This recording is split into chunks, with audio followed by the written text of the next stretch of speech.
বাংলাদেশ থেকে আমি মোহাম্মদ সবুজ পূজা সকাল কিংবা সন্ধ্যা এবং চা কিংবা চায়ের আড্ডায় বসে থেকে যদি বাংলাদেশের মানচিত্রের দিক তাকানো হয় 64 জেলার মধ্যে কুমিল্লা জেলার কথাই প্রথমে আসবে। কারণ এই কুমিল্লা জেলা ইতিহাস ও ঐতিহ্যের মধ্যে অন্যতম।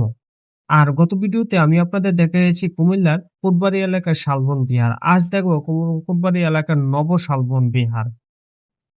কুমিল্লার কোটবাড়ি এলাকায় প্রায় 2.5 একর জায়গার উপর প্রতিষ্ঠিত হয়েছে নব শালবন বিহার। চোখ ধাঁধানো এই স্থাপত্যটি বৌদ্ধ ধর্মাবলম্বীদের একটি উপাসনালয়। কুমিল্লার নব শালবন বিহার দক্ষিণ পূর্ব এশিয়ার বৌদ্ধ ধর্মাবলম্বীদের অন্যতম বিহার বা শান্তির পেগুডা। নব শালবন বিহার প্রবেশদ্বার হইতে বাঁ দিকে রয়েছে সোনালী রং এবং 6 টন ওজনের 30 ফুট উচ্চতার বিশাল প্রার্থনা বৌদ্ধ মূর্তি। মূর্তির পাশে রয়েছে গর্জনরত দুটি সিংহ। এছাড়া চারপাশে দাঁড়িয়ে আছে 3টি বড় একটি ছোট সোনালী মোটর। পুরো মন্দিরটা নানা রকম শৈল্পিক কারুকার্য খচিত ধাতব পদার্থের তৈরি দৃষ্টিনন্দন এই মূর্তিটি থাইল্যান্ডের একটি বৌদ্ধ ধর্মমন্দির ফাউন্ডেশনের পক্ষ থেকে নব শালবন বিহারকে উপহার হিসেবে দেওয়া হয়। 2014 সালে 15ই আগস্ট স্থাপন করা হয়। এই মূর্তিটি অনেক দূর থেকে পরিলক্ষিত হয়।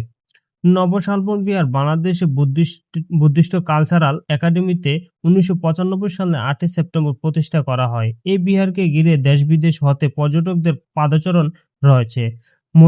মন্দিরের পাশাপাশি রয়েছে মেডিটেশন সেন্টার, শালবন বিহার স্কুল, এতিমখানা, লাইব্রেরি, জাদুঘর, সেমিনার, হোস্টেল কক্ষ। কুমিল্লার নাম শুনলেই নানা রকম ঐতিহ্যবাহী স্থানগুলোর কথা মনে পড়ে।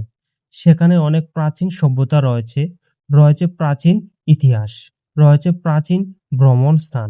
বেশিরভাগ সময় কুমিল্লাকে শিক্ষা সফরের জন্য প্রাধান্য দেওয়া হয়। এছাড়াও একদিন ভ্রমণের জন্য কুমিল্লা একটি অসাধারণ সুন্দর জায়গা। কুমিল্লায় বেশ কিছু ঐতিহ্যবাহী স্থান রয়েছে, যেসব জায়গায় যেমন দেখতে যতটা সুন্দর তার চেয়ে রয়েছে অনেক ইতিহাস ও সাক্ষী। এছাড়া কুমিল্লা খাদি কাপড়, বাটি কাপড়, রসমলাইয়ের জন্য বিখ্যাত এক জায়গা। নব শালবন বিহারের বৌদ্ধ মন্দিরের মূর্তিগুলো দেখতে খুবই সুন্দর এবং এর চারপাশে দেখতে খুব সুন্দর। আর মন্দিরটি সাদা হওয়ায় অনেক সুন্দর সুন্দর লাগছে। মন্দিরটি দেখতে দূর থেকে অনেক সুন্দর, কারণ সোনালী রঙের দাপটটি দেখতে খুবই সুন্দর। আর চারিপাশ মন্দিরের রয়েছে নকশাকৃত, আর দরজাগুলোতে কারুকাজ খচিত এই নকশা, যা পর্যটকদের মনে শান্তি প্রদান করে। এমনকি সাইডের যে ওয়ালগুলোতে রয়েছে এর মধ্যে কিছু লাইট করা দেওয়া আছে। এই মন্দির থেকে আপনি যদি চারিদিকে তাকান, আপনার মন মনোমুগ্ধকর হয়ে যাবে। চারপাশে সবুজের গাছ আর গাছ, যেখানে আপনাকে এক অনন্য ধারাতে আপনাকে হারিয়ে যাবে। মন্দিরটি যেমনই দেখতে সুন্দর, তেমনি তার কাছে ইতিহাস ও সাক্ষী রয়েছে।